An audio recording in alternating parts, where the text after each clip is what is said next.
Since they're not directly accountable to the tax-paying public, EU politicians and bureaucrats have understandably been more than generous to themselves in pay and perks. This is the much talked about Brussels gravy train, and here's my handy guide. This is the shopping centre. But this is all for politicians and bureaucrats, it's not for members of the public. No. So you get your own hair salon and your nail bar. Get your nails done. Your nails done. There's a sauna, there's a massage parlour as well.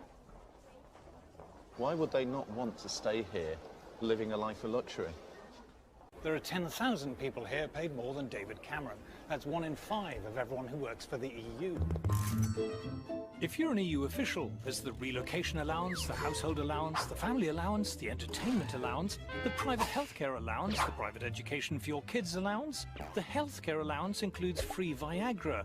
You would have thought that would come under entertainment. If you're an MEP, you get an extra £250 a day for being good enough to turn up, another £41,000 a year on top of that to cover phone bills and computers, and another £225,000 a year on top of that to cover staffing costs, which in years gone by often meant spouse or children. And to cap it all, they've decided to charge themselves a special low rate of tax. But it's not just the officials and politicians who benefit. The EU diverts great rivers of taxpayers' cash to the tax-consuming middle-class intelligentsia in our sprawling publicly funded establishment. The European Union is very good at purchasing the loyalty of powerful and articulate interests in all the member states. When we hear great public institutions, quangos, museums and campaign groups waxing lyrical about the EU, we have to remember the EU gives them vast amounts of our money.